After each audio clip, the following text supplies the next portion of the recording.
Good evening, ladies and gentlemen, and welcome to another episode of UMass Sports Weekly. I'm your host, Casey Johnson. We have a superb, marvelous, UMass-packed episode for you tonight. Going to start it off with UMass athletics, get some nice coverage of the sports from around the school from the past week.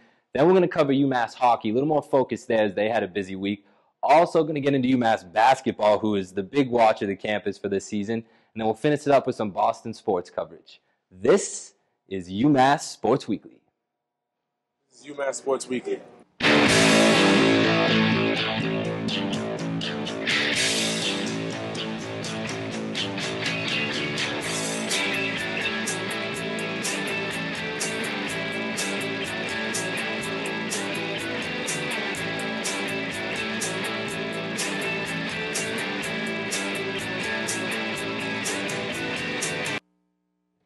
Welcome to UMass Sports Weekly. Now joining me at the table to discuss UMass athletics is JMS Jesse Mayfield Sheehan. And this week, stepping into the ring against, well, I shouldn't say against, but with, which basically comes against because it just gets tough up here, Adamo Pulzone. Adamo, give you credit for being up here. I don't know if you guys remember last week, Joey Sade, he was on the UMass segment with JMS. You'll see him later in the show. Couldn't do it again, just couldn't handle it. Couldn't handle the embarrassment, couldn't handle the knowledge that was just displayed while JMS did it. So, Adamo, we'll see what you got today. It's tough up here. But, I'm ready, man. So we're ready to take it on. To start it off with you guys, the football team. Closed out the season. I'd say the last game is about the season in a nutshell. Lost to Akron, 14-13, on a pretty controversial call, you know? I mean, I'm not going to get too emotional about it as this wasn't the season that we were really riding everything on, but would have been nice to win the last game. JMS, why don't you start off? Quick recap of the game. Tell us what happened in that call. Like you said, Casey, it was certainly a tough game for their last home game of the season. You know, a few games left, but, you know, all on the road. But certainly not how they wanted to end their last game, you know, at Gillette for this season. Certainly not how they wanted to end their senior day game. And, you know, when it was such a close game and a very winnable game, 14-13, in the fourth quarter, you know, Akron was going for a field goal attempt with time winding down, and what UMass was planning to do was they figured, you know, let Akron take the field goal and then, you know, have about a minute or so left to try and drive down the field and tie the game up. Problem was, when Akron went to take the field goal attempt, defensive lineman Justin Anderson was called for a leaping penalty. And, you know, Akron got an automatic first down and was able to just sit on the ball and run out the clock for the rest of the game. So it was really a controversial call because, I mean, honestly, who's ever heard of you never hear a leaping penalty before in a football game. It was the first I'd ever heard of it. So I immediately went to the internet and tried to find out, okay, what is this? And from the story I read on for this specific game, what seemed like what happened is Anderson, you know, leapt into the air to try and block the field goal, and when he came down, he landed on some other players, and it seems like the act of landing was what the penalty was called for, which was a little confusing for me because I've seen some other answers, you know, in my search for what the penalty is. I've seen that it's also sometimes called for, I don't know, I guess trying to use a push-off from other teammates to try and leap higher into the air for the block. So honestly, I'm not entirely sure exactly what this call is, whether it's the act of landing or the act of leaping, exactly what this penalty is supposed to be. Well, honestly, I'm just going to stop you right there. Right ahead. The leaping wasn't the problem. It's called the leaping penalty, but the leaping wasn't the problem. It was the fact that he landed on guys in front of the line of scrimmage. And, I mean, when you look back at the game, I mean, it was a typical UMass game. Yes, we lost in the end, but UMass really didn't play that bad this game. They started off the first quarter with 3 forced fumbles, which is fantastic. I mean, coming from this team hasn't done much offensively or defensively all season, so it was nice to see them have a presence early on. But well, the defense has always had that presence early on. You see that every single game. Mm-hmm. Every single game, it's either allowing a team, you know, 0 or 3 points early on, and then if the offense doesn't step up, then they start giving up. What was nice to see in this game, 3 forced fumbles. Well, that was a good in terms of enforcing turnovers. But I mean, we've seen that in other games as well. You know, perhaps like in their one victory against Miami of Ohio, they were pretty good at enforcing turnovers. But I think what was really good in this game was how the defense was able to hold on to that, you know, keeping Akron held throughout the game, you know, only holding them to 14 points. for the UMass defense, that's a pretty good performance throughout, not just early on. Especially since an Akron team. I mean, last year we were winless heading into Akron, and we beat them. I think it was 22-13 or something around that. So, I mean, I guess Akron was playing for pride. Yeah. I'd have to say. Not sure. Yeah, definitely an improved Akron team, from last year, as they were the only team that UMass was able to beat and did not get a single conference win, and was actually the only team worse than UMass in the Mid-American Conference last year. So definitely looking for some pride points, as you said, Adamo, in this game, and it was certainly a another tough loss to swallow for UMass, especially, I hate to say this, adding injury to insult in this game as they lost A.J. Doyle in the third quarter to an injury and had to bring in backup quarterback Mike Wegson into this game. We'll see how he turns out for the rest of the, what little remains of the season, but certainly tough game and a tough call to have to deal with, for the last home game of the season, certainly for the seniors, as it'll be their last game at Gillette and their senior day game, and certainly tough way to end it like that. Yeah, brutal way to end it. I mean, it's just like they're piling it on with the season they've had, and then in the senior game to get a call like that when it's 14-13, it's just, what do you do? Pack it up next year, see what happens. But like we saw some positives. I mean, they were in good position. They were in good position, but it is a tough loss to take, and we'll hope it only gets better from here, which kind of seems like that's all they can do. It really doesn't go up from here. Well, speaking of going up, field hockey team, we've been covering them quite a bit this year. We talked about their A10 championship. JMS, why don't you catch us up to date on how they're doing in the NCAAs? Well, sadly, Casey, their season is over. They made it past the first round of the NCAA tournament for historically the first time since the 2000 season. To give you a bit of a perspective, I was 7 years old the last time the UMass field hockey team made it past the first round of the NCAA tournament. I'm now 20 years old, so that's just a bit of perspective for you for how long it's been since the UMass field hockey team made it to the second round of the NCAA tournament. I got to ask, when you were 7 years old, were you watching it just as hard as you are these days? No, I don't think I was really looking at college sports. Surprised. I thought you were going to tell you remember those days as a 7-year-old watching them win in the first round, cheering them on. No, I cannot say I was as big a fan, but as big a sports journalist for this team. But it was definitely an exciting game in the first round game against Virginia. Back and forth throughout the game. Virginia would score one, UMass would strike back. Virginia scored another, UMass would strike back. But what really was the pressure cooker was when Virginia went up 3-2. Time was running out for UMass, and then with just a little over a minute left to play, Renee Suter scores the game-tying goal and sends the game into overtime.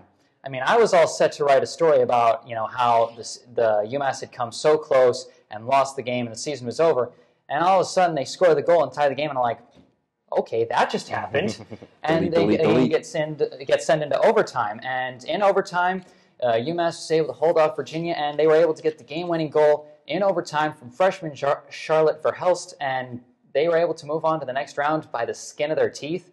But sadly, against number 5 Duke, the 4th seed in the NCAA tournament, they were just outmatched.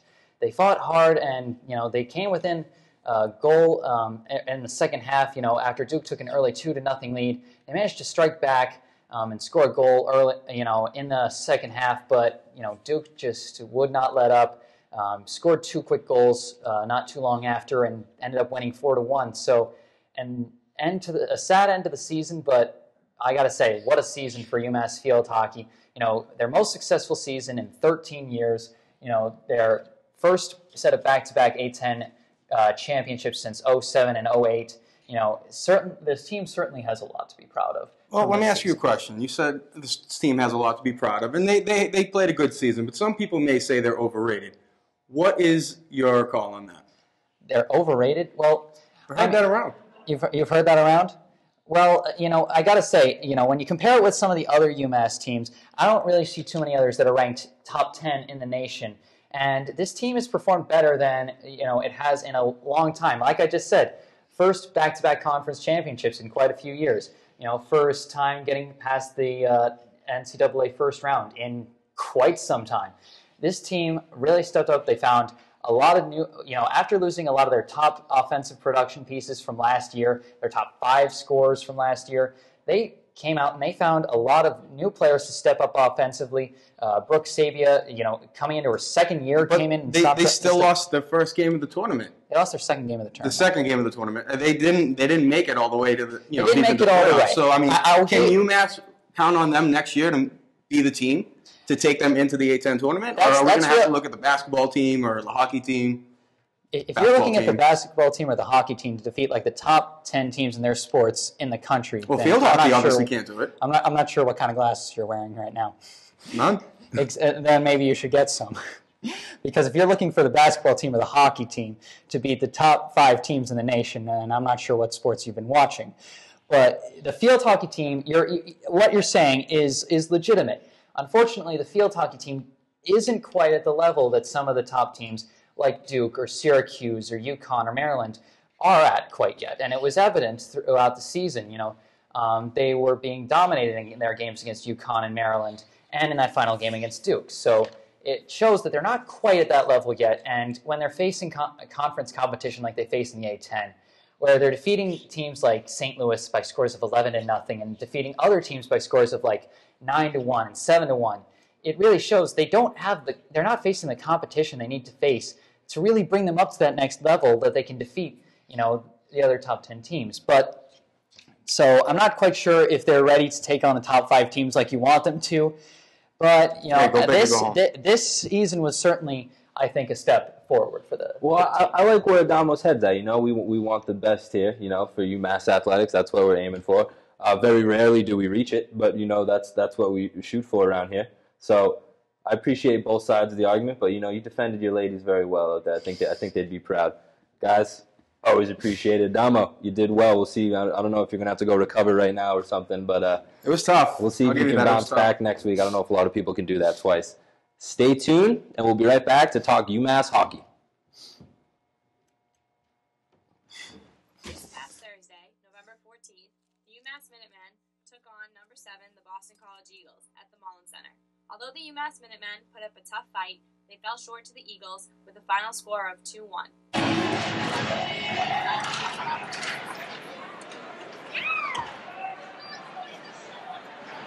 The UMass penalty is number 22, Troy Howard. 2 minutes.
After the game, we had a chance to catch up with UMass Hockey alum Connor Allen. Hi, I'm Demi Foley with UMass Sports Weekly, just here catching up with Connor Allen. Connor, how's your hockey career post UMass? It's going well. Play for the Hartford Wolfpack right now, and we have a pretty good team, but I miss UMass. That's why I came back for the BC game. Other than that, everything's going well. Welcome back to UMass Sports Weekly, and these lovely ladies joining me at the table to discuss a little UMass hockey is Natalie Sablisky and Demi Foley. Guys, thanks for joining me. Now, we want to get into the UMass BC game. Quick summary for you from my perspective. 2-1 game, a few minutes into the third, when what appeared to be a UMass goal tied the game. This goal was then retracted from some unknown phenomenon, which I still don't approve of. But Natalie, why don't you tell us a little more about the game and the controversy? Okay.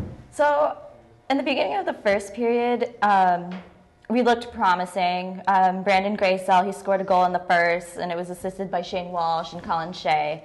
Then in the second period, 2 goals from BC from Johnny Gaudreau and Kevin Hayes were scored. So then, third period rolls along, and forward Troy Power scored a goal. However, a timeout was called from BC's side to review the goal, and the officials for the game said that it was offside, so there was no goal for UMass, and this resulted in the controversy.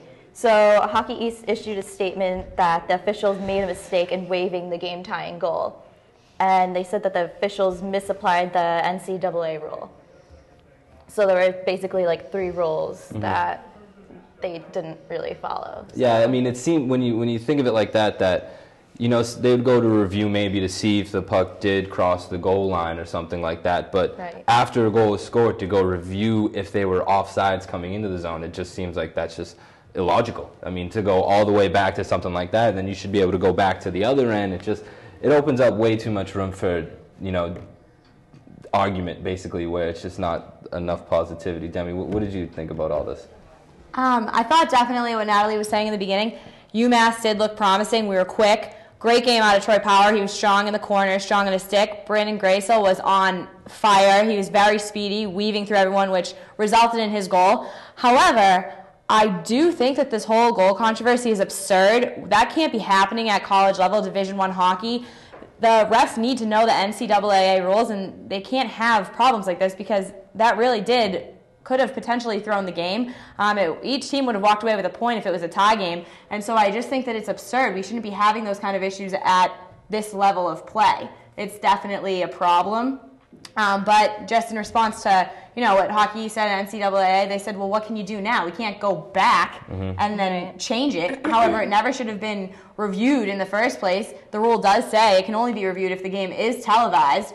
This game was not televised. And it also does say, and in quotes, it has to be an egregious play or just some appalling sort of example that we're seeing of offsides or too many men on the ice, in this case, offsides. And so I just think that it's absurd to me that the officials could have made that mistake. Granted, everyone's human, but this was kind of a big deal. And all I can think of is, God forbid this ever happens, you know, we're down the line in the playoffs and something like this happens. It's kind of ridiculous in my opinion. And so when you have that momentum and you get another goal and you have a tie game, and for it to get taken away, it definitely throws off the momentum of the team. And so who knows what the outcome would have been if they did tie that game up in the middle of the third. I mean, there's not much, like you said, there's nothing they can do about it now. You know, the statement's just letting you know what happened. What they can do is fire those refs, make sure they don't coach another Hockey East game for the rest of their lives.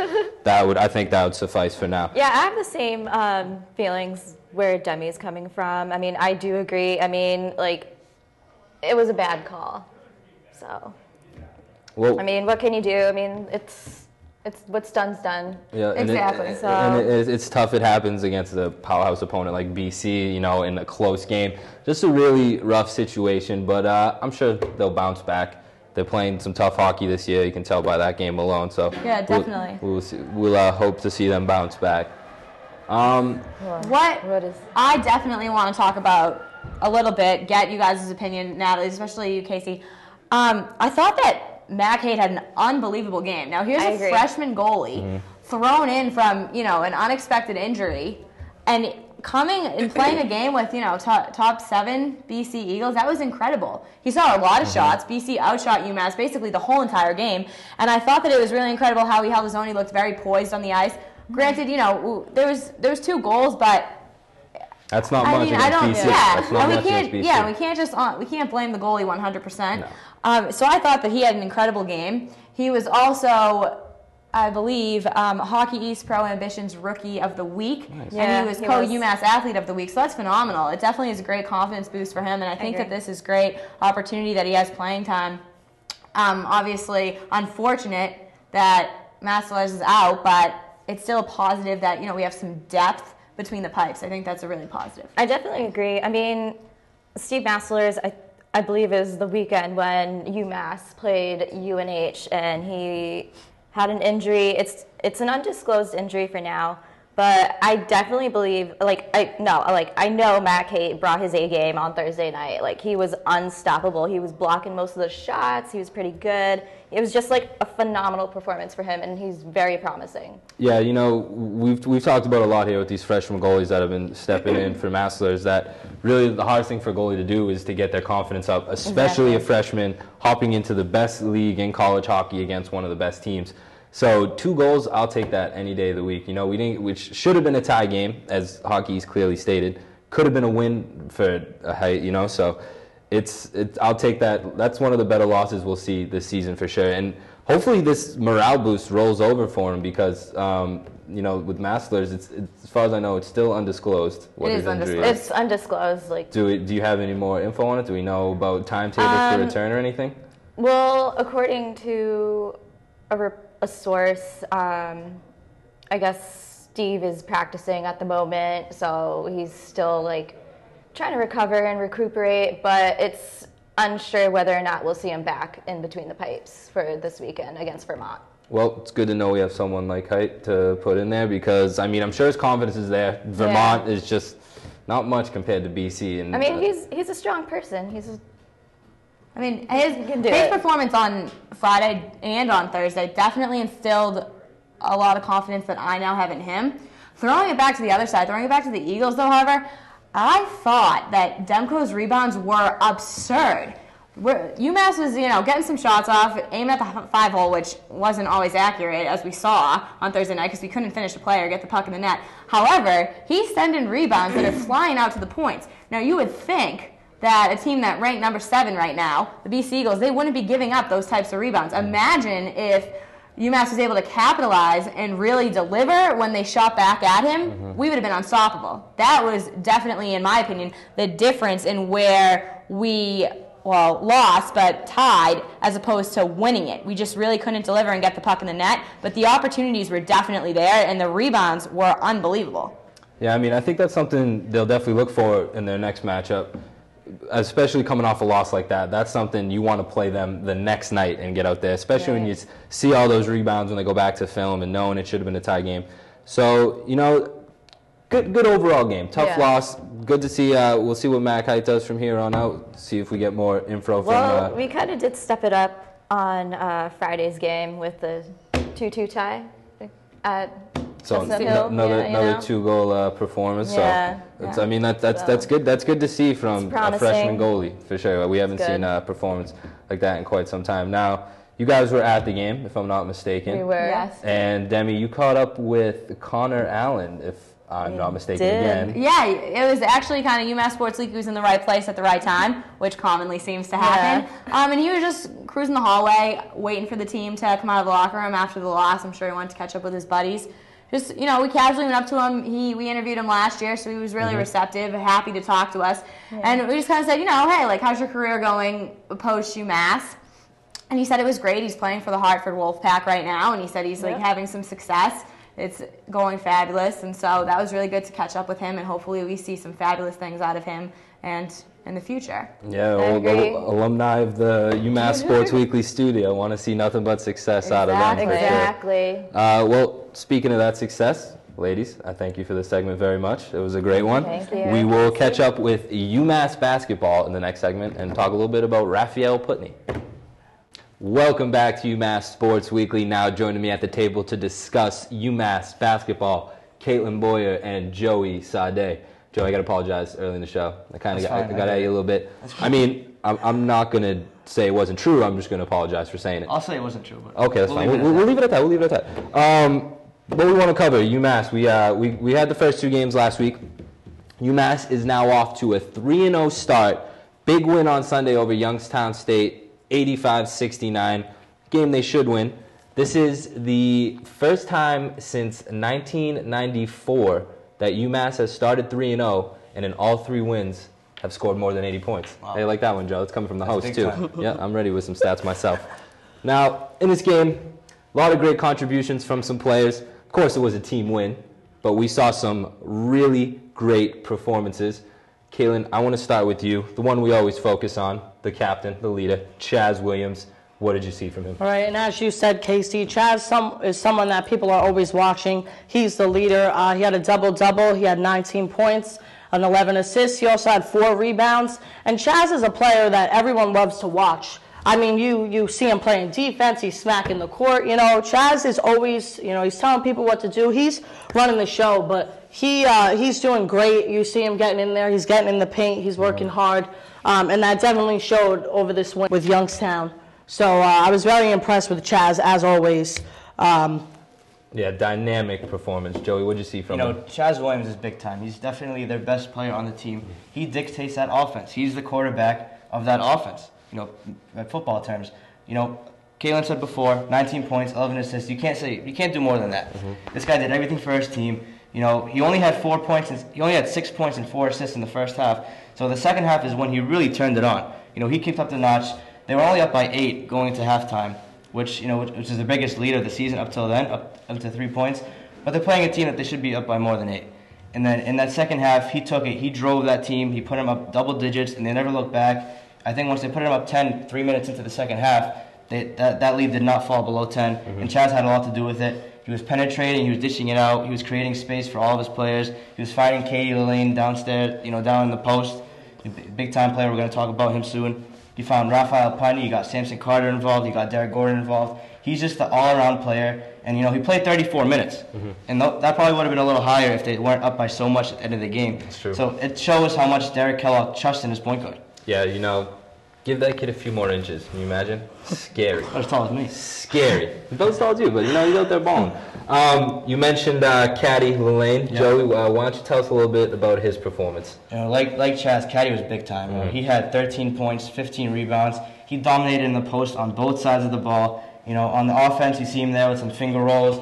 He took on 2 to 3 players, Youngstown State players, still got the ball up. On the defensive end, he also showed his presence. You know, this guy's 6'10", puts his arms up, he's 7'6". You know, this guy's legit. You know, when he shows his presence on the defensive end, he had 3 blocks total. He also had 2 steals. And, you know, just his presence alone, both down in the post, offensively and defensively, that's a huge thing, especially for Chaz, too. That opens up space. You know, Caddy brings in a lot of defenders when he's got the ball. He opens up that space for the shooters, so Chaz can go in, run to the lane, dish out for open shooters. And they got Samson Carter, like I said earlier, Derek Gordon as well. They had some pretty big-time performances. Yeah, Caddy has been big this year so far. Only 3 games in, but he has been a guy to watch. Caitlin, what did you see from Caddy's performance? Again, Casey, Caddy Lane, that's a name you're hearing a lot during the game. And Caddy's one of those players, he gets on the court, and you know you're expecting certain things from him. And you know that he's bringing in, that he's going to be dominant. But as, you know, Joey said with the double-double, 15 rebounds, you see him in there up by the rim. He's working hard. He's boxing out. You know, he's not just, he's being present. So I think Caddy is someone that, you know, when people are watching, Caddy's someone you'd be afraid of if you were playing. And even, you know, at the LSU game, Chaz was saying, you know, that's just Caddy Lane being Caddy Lane. And that's, I mean, for lack of a better term, that's the way you got to put it. So.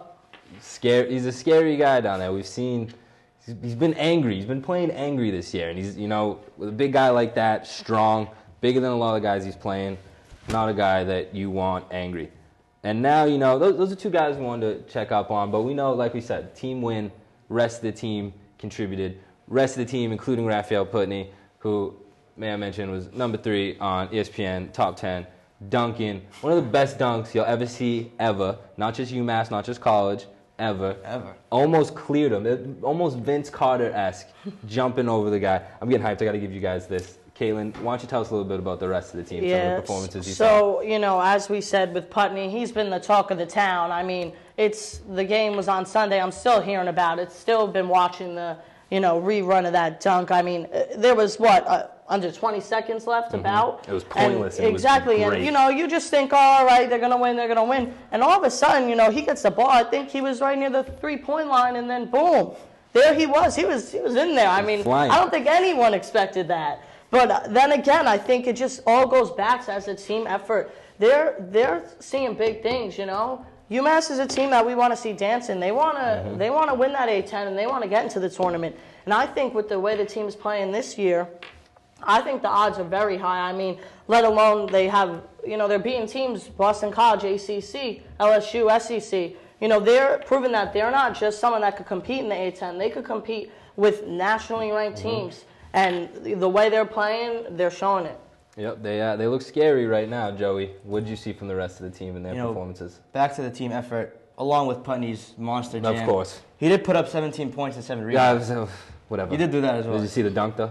Yeah, I did. It was amazing. I thought he was supposed to run the timeout. That's what you do. But, you know. He ran something out. I think he was a little ticked off that they were trying to foul him in the final seconds, so he took it. I mean, they gave it to him, though. He was just running all by himself. 6 strides. Poor guy trying to take the charge, too. I felt bad. But let's look at it from a team effort. They had 4 starters in double-digit scoring. That's a pretty good way to win a game. It's hard to lose games if you got 4 of your starters on point throughout the entire game. Putney had 17 and 7. Samson Carter threw in 19 points and 4 assists. You know, he was playing the inside. Samson Carter, under the radar, has been playing really good this year. He can play both sides of the floor, defensively, offensively. He can hit from down low. He can hit from the 3. He had 3 threes in that game as well. How about Those that? are huge, especially at home games. You know, those threes rile up the crowd. Yep. So I think, along with Derek Gordon, he had 9 points. Trey Davis had 4 points and 4 assists. They're getting an overall team effort. It's not just from Chaz. Remember last year, it was mostly Chaz and Caddy and maybe Bust.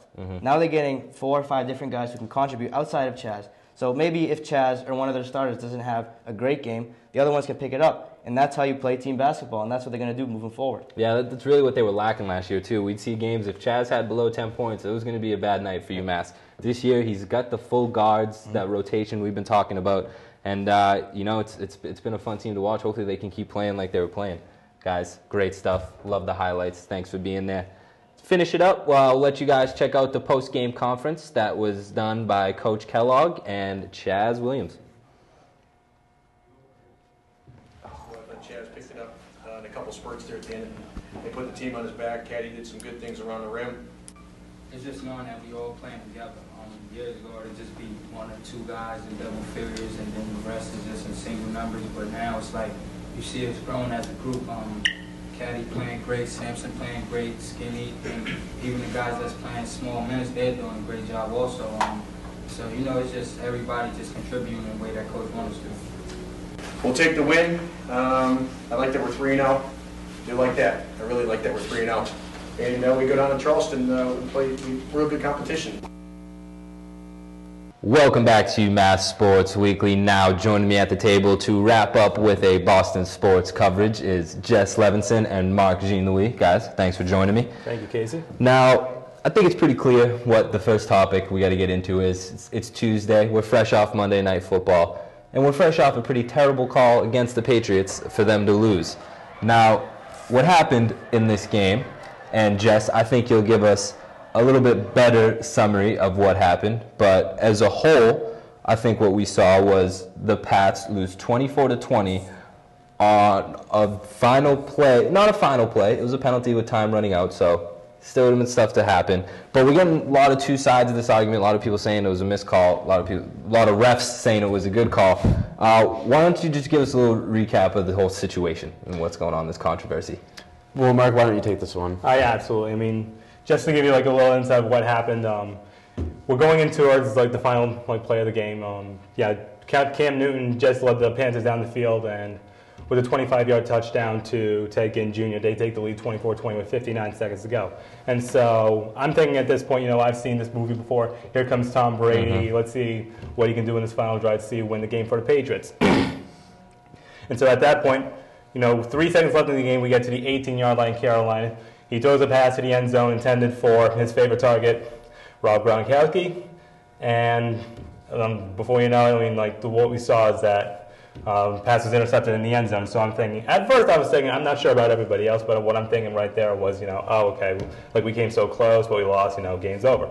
But, you know, flag comes in, and I'm thinking, like, oh my God, we have another chance over here. Like what's going to go on over here? And it's going to be defensive holding against Luke Kuechly that prevented Gronkowski from getting the ball. But then, you know, I was like, nope, sorry, we lied about that. We're going to pick that flag, call it a day. It's over. Yeah, it seems like that's where a lot of the problem is coming in. I mean, I think if they didn't make the call at all, then that'd be controversy. They should have made the call, but they didn't. Or they fall through with the call. They made the right call. But they threw the flag on the field and then picked it back up. I mean, that's something you don't see that often. And then the refs sprinted off the field and gave no explanation. Jess, what is the deal with that? I don't see the refs taking a lot of responsibility for what they've done.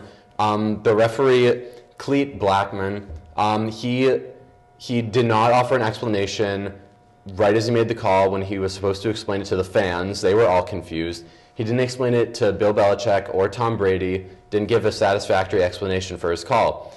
Then after the game, way after the fact, he got to explain himself, and he said the ball in essence was coming in underthrown, and in essence it was immediately at that point intercepted. So there was a determination that in essence, uncatchability. Now, I don't know if it's just me, but that's a lot of in essence going on. And if you're going to explain yourself, explain it firmly and with conviction that you made the right call, and it does not sound like they really believe that they were correct in their ruling. Yeah, this doesn't seem like something they're defending the call. They're more defending the referees and trying to make them look like they didn't really make a terrible call, which they did. And, you know, it's getting exposed right now. And it's been going on a lot in football and in every sport. Just the refs seem to be making a lot of mistakes. Exactly, especially with the New England Patriots. This seems to be a recurring theme going on with the Patriots, going back to last season when they lost against Baltimore on a really close field goal call, and then a couple weeks ago against the Jets. And so I'm thinking, you know, against the Panthers this week, it's like, what I'm thinking is, I mean, absolutely, I mean, ladies and gentlemen, they got the call wrong here. I mean, I'm trying to see it from the point of view of the officials. I mean, I watched that replay over and over and over, countless times, and I just can't see that viewpoint that the officials are having. I mean, they say that the ball was underthrown and that they deemed that the ball was uncatchable. But, I mean, if you look at the replay, he had his head turned around as the ball was coming towards the end zone. And the distance he was away from the ball, there definitely is no doubt in my mind that he would have had enough time to turn around and try to go after the ball and make a play on it. But, of course, we'll never know that because, you know, we have Luke Kuechly that's got his arms wrapped around Rob Gronkowski like a 5-year-old child from a hurricane over here. And so, absolutely, it's like, you know, this is a call that, you know, I think, you know, really, if you're a Patriots fan, this is really devastating to handle right now. Yeah, it does hurt. And like you said, you know, it's probably a little bias kicking in, but it does feel like it really does pile up on the Patriots with that, especially like you mentioned, that Jets call earlier in the year, where the Jets did the same exact thing in the same game and didn't get called for it. And not to mention, I'm not a conspiracy theorist or anything, but Vegas had Carolina -3. To win by 4 on a call like that, I'm going to say those guys had some money in it. Sounds sketchy. Going out on a limb saying they had some money in it. But, you know, they'll bounce back. Still 7-3, still a solid record. We'll let Cam get his hype for now because he's talking about idolizing Tom Brady that whole time. Can't blame him. Well, no bias here, folks. No bias here, folks. This is completely objective reporting. All subjectivity goes out the window, as always. Well, moving on from that, we'll keep an eye on our Patriots as the season continues. Want to catch up on the Celtics. Haven't got a lot of time to talk about them this year. We've been focusing a lot more on our UMass basketball, which has been outstanding, as we just saw. But, Jess, why don't you catch us up on the Celtics a little bit? So the Celtics right now, they're on a 3-game losing streak after a 4-game winning streak, after a 3-game losing streak. So they seem to be pretty inconsistent so far. And tonight they're facing the Houston Rockets at 8 o'clock. And the Houston Rockets are playing pretty well. Dwight Howard hit his free throws last night. Jeremy Lin has been absolutely on fire. Linsanity 2.0. James Harden going through a nagging foot injury, but still putting up stats. I think it's going to be a really tough test tonight. I think a big matchup is Avery Bradley versus James Harden. If Bradley can shut him down, that'd be really helpful. And if somehow the bench can eliminate Jeremy Lin from getting buckets, like, that'd be great because Houston is a really high-scoring team, need to play good defense, and they might win the game. Now, Mark, I want to ask you, you know, a lot of people have been, we weren't not the highest hopes for this Celtics team. No. And with one of the best draft classes the NBA's seen in a long time coming in, you got a lot of people talking, you know, they want to see one of those draft picks. I would love to see one of those draft picks. My theory is our coach is too good for that to happen. I think they hired Brad Stevens a year too early, and he's just too good for this team. What do you think this team is going to do, you know, with the season, basically? Well, I mean, absolutely. Right now, with Rajon Rondo out until what was projected until mid-November, I mean, I look at this team right now, and without Rondo and under rookie head coach Brad Stevens, I see a team that's lacking a lot of identity and lacking a lot of leadership. I mean, aside from Rajon Rondo, I mean, the casual fan, would you be able to name 2 Celtics on the team right now? Probably not. And so I think naturally as the season goes on, there's definitely going to face a lot of teams that they're going to struggle against. Indiana's in our conference, Miami, of course, and the Brooklyn Nets. I mean, they're struggling right now, but with the team that they have, they're eventually going to pick it up. I would definitely not suggest that the Celtics are tanking these games, but I mean, at best case scenario, the Celtics, they might finish with like a 43-39 record, 8th seed in the conference, and then just get swept by Miami in the first round. And so I think naturally as the season goes on, we're just going to see like what the Celtics can do only with Rajon Rondo and under a head coach, a rookie head coach. And, I think the Celtics will fall in the top 10 for this upcoming draft of 2014. Got to be careful that they don't fall into that middle pack and end up in that draft limbo where you're just getting average draft picks that do nothing. That can stretch over a period of time. Not something we want to see with our championship Boston Celtics. Now to get over to our championship Boston Bruins. That can say that basically about all these teams. Bruins coming off a big win against Carolina last night, 4-1. The whole team played really good. Jess, why don't you catch us up on the Bruins a little bit as well? So the Bruins are actually playing really well right now. They were in a bit of a funk earlier, but now they've won 5 of their past 6 games. And they're playing the Rangers tonight in MSG. And I don't think Rask is starting, but Chad Johnson is a decent backup. They have all their lines clicking. They have great secondary scoring. Lucic, Krejci, they're both on fire. I think it'll be lights out at MSG tonight, especially because the lights at MSG suck. It is a dark place, old building, but hockey players love that kind of environment. Mark, what have you been seeing from this Bruins team? What do you think they'll do tonight against the Rangers? I mean, yeah, definitely going back to that last game against the Hurricanes, they got out to a really fast start. They scored 2 goals in the first period. And going back to the championship season 2010-2011, when the Bruins get out to a really hot start like that, they are 106-6 in those games when they get out to a 2-goal lead early like that. So, as a Bruins fan, absolutely, when your team gets out to a hot start like that, it's almost a guaranteed win. So I think a lot of fans are happy about that. But going into tonight's game against the Rangers, absolutely. Recently, we have when you have a face-off against the Bruins and the Rangers, we have had a lot of close games lately, and I think we're going to expect more of the same tonight. The Rangers, they're getting Rick Nash back from a 17-game concussion, so they're definitely going to look to him to provide some scoring off the bench for a fifth. He's not going to play a lot.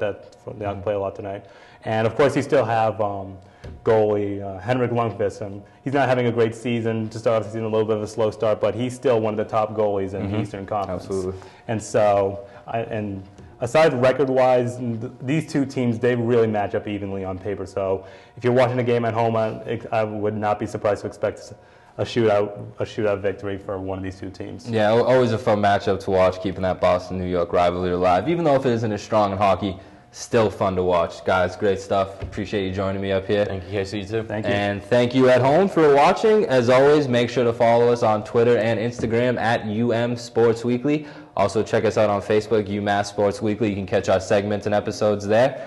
And as always, we will see you next week, same time, same place.